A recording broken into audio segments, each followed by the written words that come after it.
قل هذه سبيلي أدعو إلى الله. Assalamualaikum warahmatullahi wabarakatuh. Alhamdulillah kita ketemu lagi di channel pemberantas kemaksiatan kaum muslimin. Dan seperti biasa sebelum kita masuk ke pembahasan, kami ingatkan untuk kaum muslimin yang belum subscribe ke channel ini, silakan subscribe untuk mendapatkan notifikasi ketika ada video-video yang terbaru yang kita upload di channel ini. Dan untuk yang sudah subscribe, kami ucapkan jazakumullahu khairan katsira.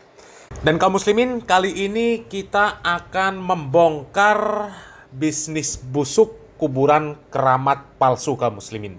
Di sini ada satu buah video di mana di dalam video ini ada pengakuan seseorang penjaga makam keramat palsu, di mana dia ini selalu menyetor uang sebanyak 5 karung ya, minimal 5 karung.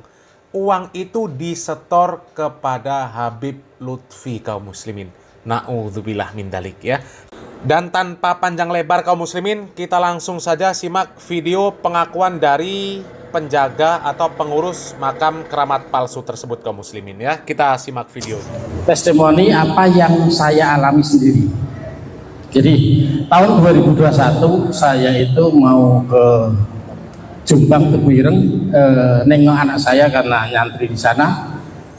Sampai di Semarang saya dicegah sama teman saya di Semarang, namanya Agung, tapi saya biasa manggil Tisen, itu teman kuliah saya. Terus ternyata si Agung tadi yang dulu teman kuliah saya sekarang jadi juru kunci makam, namanya Raden Tumenggung siapa, terkenal makam Mbah Dipok di Semarang, di Kampung Petempen. Monggo saged dipun pirsani teng Facebook teng YouTube wonten. Terus saya karena tahun 2021 belum rame, saya ziarah di makam itu. Habis itu saya ke Jombang. 3 bulan setelah itu teman saya tiba-tiba jatuh sakit dan akhirnya 2 minggu kemudian meninggal. Teman saya itu. Tetapi beberapa hal yang dapat saya sampaikan di sini, waktu saya ketemu dengan teman saya itu, hampir tiap tahun teman saya itu setor hasil infak makam itu ke Abah Lutfi bin Yahya Pekalongan. Itu hampir tiap tahun, dan itu kata teman saya itu minimal 5 karung hasil infak itu. Nah, dilalah tahun karena teman saya sudah meninggal tahun 2021, itu bulan April, berarti 3 bulan berikutnya sekitar April, Mei, Juni, Juli lah beliau meninggal. Terus tahun 2023 kemarin makam Mbah Depok itu ternyata dibongkar. Jadi saya jadi kaget juga waktu itu. Saya ke Semarang ketemu dengan istrinya si teman saya Agung itu. Ternyata karena Agung itu punya syahadah asli dari Habib Lutfi, dan makamnya itu ternyata kosong. Itu testimoni pertama. Jadi itu menjadi keyakinan saya dalam mensikapi satu, yang kedua mengambil keputusan saya sama keluarga saya bahwa hakul yakin bahwa Habib itu bukan dzurriyyatur Rasul. Itu pertama. Yang kedua,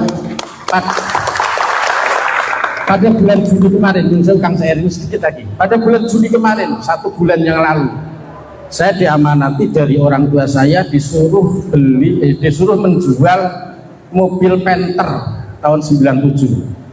Lah, ada teman Muhyiddin Purbalingga berdomisili di mana, di Bojongsari, nelpon saya, Kang nyun sewu, saya mau lihat mobilnya. Akhirnya mobil itu saya parkir di garasi, terus saya lihatkan, si orangnya itu bilang, ini yang mau beli bukan saya Kang, tapi Habib Salim dari Selawi. Nah, akhirnya karena Habib saya tetap hormat, karena saya pernah punya guru, Habib Lutfi itu guru saya. Saya tahun 87 sampai tahun 90 waktu saya aliyah, saya mondok di pondok pesantren Ribatul Mutalimin di Pekalongan, di Nahrawi. Jadi saya tiap seminggu sekali itu terus saya tiap hari Minggu itu saya selalu ikut rutinan tempatnya Habib Lutfi, Sibut Duro sama Rotib Al-Hadad. Jadi dua hal itu yang saya ikuti selama 3 tahun saya ikut Habib Lutfi. Sudah lebih dari 4 menit. Terus nggak apa-apa. Melanjut yang tadi, yang bulan Juli tadi, akhirnya Habib Salim dari Selawi itu mau beli mobil saya. Itu pas hari Jumat. Justru saksinya ada istri saya, ada Muhyiddin yang dari Bojong Sari namanya Cak Husen. Terus waktu sholat Jumat, saya bilang, Beb ini Jumat, tolong Jumatan dulu bareng-bareng gitu. Ternyata Habib Salim itu bilang musafir gitu. Dari Selawi ke sini, saya bilang itu terserah ente Beb, monggo musafir atau tidak, yang penting saya sudah mengingatkan. Habis Jumatan saya ngasih makan, saya kasih makan, saya belikan makan, itu ngobrol sampai lebih dari jam 4, artinya sudah waktu asar sudah selesai. Artinya di situ ada Habib, ada Cak Husen yang memang tidak sholat Jumat, tidak duhur sampai asar. Dua hal itu yang menjadikan keyakinan saya bahwa ternyata memang nggak mungkin kalau dzurriyyah Kanjeng Nabi itu syariat tidak melakukan. Jadi pasti itu bukan dzurriyyatur Rasul. Jadi begitu. Assalamualaikum warahmatullahi wabarakatuh. Waalaikumsalam warahmatullahi wabarakatuh. Alhamdulillah kaum muslimin ya, kalau semakin banyak yang sadar seperti ini kaum muslimin, bahwasanya syariat yang dilakukan oleh para habaib Ba'alawi ini banyak yang tidak sesuai dengan syariat Nabi Muhammad SAW ya. Alhamdulillah mereka sedikit banyak sudah mulai sadar. Hanya saja mereka belum mengenal manhaj salaf sebagian kaum muslimin. Meskipun juga ada di antara mereka yang keluar dari mulut buaya masuk ke mulut harimau ya. Mereka lepas dari habaib Ba'alawi tapi jadi pengikutnya Gufron. Na'udzubillah min dzalik. Kemudian kaum muslimin, dari video ini semakin menambah bukti bahwasanya kuburan-kuburan keramat itu adalah kedok para habaib Ba'alawi untuk mengumpulkan fulus kaum muslimin. Kalau kita lihat kaum muslimin di Jawa khususnya kaum muslimin ya, banyak sekali kuburan-kuburan keramat palsu kaum muslimin. Nama satu orang tapi kuburannya ada banyak kaum muslimin. Syekh Maulana Maghribi, Syekh Jumadil Kubro, itu di antara kuburan-kuburan ya, kuburan satu orang tapi ada di banyak tempat.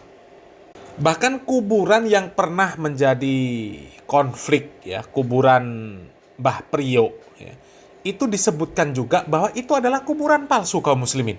Dan semua kuburan-kuburan keramat ya, kuburan-kuburan keramat palsu tersebut itu semuanya diziarahi, dipasang kotak infak ya, dan ternyata ada kuburan-kuburan tertentu yang diungkapkan oleh orang tadi bahwasanya hasil kotak infak itu ya sampai 5 karung disetorkan kepada Habib Lutfi di Pekalongan.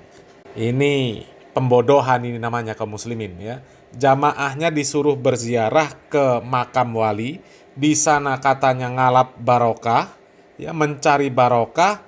Mereka di sana memasukkan uang ke kotak infak, ternyata kotak infaknya itu diberikan kepada Pak Habib Lutfi bin Yahya kaum muslimin. Ini ya Allah, pembodohan yang sangat luar biasa kaum muslimin. Sudahlah kaum muslimin diajak melanggar syariat Islam, melanggar syariat Rasulullah SAW, di mana kata Nabi Muhammad SAW, kita itu dilarang untuk melakukan perjalanan jauh kecuali ke 3 tempat yang niatnya ibadah kaum muslimin. Yang pertama Masjidil Haram, kemudian yang kedua Masjid Nabawi, kemudian yang ketiga Masjidil Aqsa. Di mana tempat tersebut itu memiliki keutamaan ya, yang tidak dimiliki oleh tempat lain. Ya, beribadah di 3 masjid tersebut ya, itu tidak sama dengan beribadah ke tempat lain, di masjid yang lain. Ya, kalau masjid yang lain di seluruh dunia ini ya sama, statusnya sama, nggak ada kelebihan antara satu dengan yang lain. Ya, Masjid Istiqlal nggak ada kelebihan dengan masjid yang lain. Apalagi kuburan kaum muslimin ya. Berziarah ke kuburan mana saja sama kaum muslimin. Nggak ada keutamaan berziarah ke makam-makam wali, itu nggak ada kaum muslimin. Apalagi jelas-jelas kuburan itu adalah kuburan palsu. Coba, apanya nggak palsu kalau satu orang kuburannya ada banyak kaum muslimin. Syekh Jumadil Kubro. Ya, ada di Jombang, ada di Semarang, ada di Jogja. Coba, mana yang asli coba? Dari sini saja kaum muslimin, kalau kita kritis, kita memakai akal sehat dan kewarasan, kita tentu akan bertanya-tanya kaum muslimin. Kok bisa satu orang kuburannya banyak?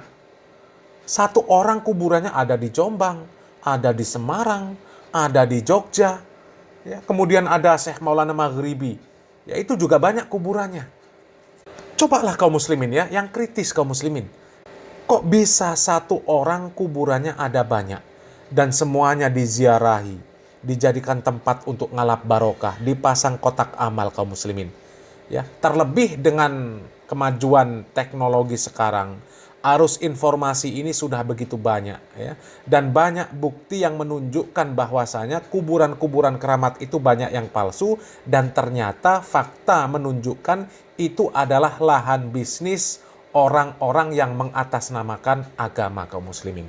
Makanya mereka kalau ada orang-orang salafi yang mendakwahkan supaya orang itu tidak melakukan perjalanan jauh untuk berziarah kubur, tidak melakukan ngalap-ngalap barokah di kuburan, menjelaskan bahwasanya tidak ada kuburan di dunia ini yang ada barokahnya, mereka marah-marah nggak terima. Ya, karena apa? Lahan bisnis mereka ini terancam kaum muslimin. Bayangkan kaum muslimin, sekali setor uang 5 karung kaum muslimin. Bayangkan, itu tanpa kerja sudah ngalir sendiri fulusnya kaum muslimin. Coba ya, jamaahnya di kuburan disuruh bertawasul. Ya Rabbana ya Kudus sahilana bil fulus, kertas merah yang halus-halus. Ternyata yang banyak fulus, yang banyak kertas merah yang halus-halus, itu pengelola kuburannya kaum muslimin. Ya Allah, yang minta-minta fulus justru malah mendapatkan dosa karena melakukan kesyirikan. Ini pembodohan massal namanya kaum muslimin ya. Pembodohan massal kaum muslimin. Makanya mereka tuh nggak terima kaum muslimin kalau ada dai dari salafi yang menjelaskan tentang syariat ziarah kubur, larangan mengagungkan kuburan, larangan membangun kuburan, larangan untuk ngalap barokah, minta-minta di kuburan. Mereka nggak terima kaum muslimin. Mereka membuat provokasi. Ya, ketika orang-orang salafi, dai salafi menjelaskan tentang tata cara ziarah kubur yang benar, tidak boleh meminta-minta di kuburan karena itu jatuh kepada kesyirikan, mereka membuat propaganda mengatakan bahwa orang salafi melarang kaum muslimin untuk berziarah kubur, mensyirikkan orang yang berziarah kubur. Padahal nggak ada dai salafi yang mengatakan ziarah kubur itu haram, ziarah kubur itu dilarang, ziarah kubur itu adalah syirik. Nggak ada yang mengatakan seperti itu kaum muslimin. Ziarah kubur itu sunnah ya. Akan tetapi tata caranya harus benar.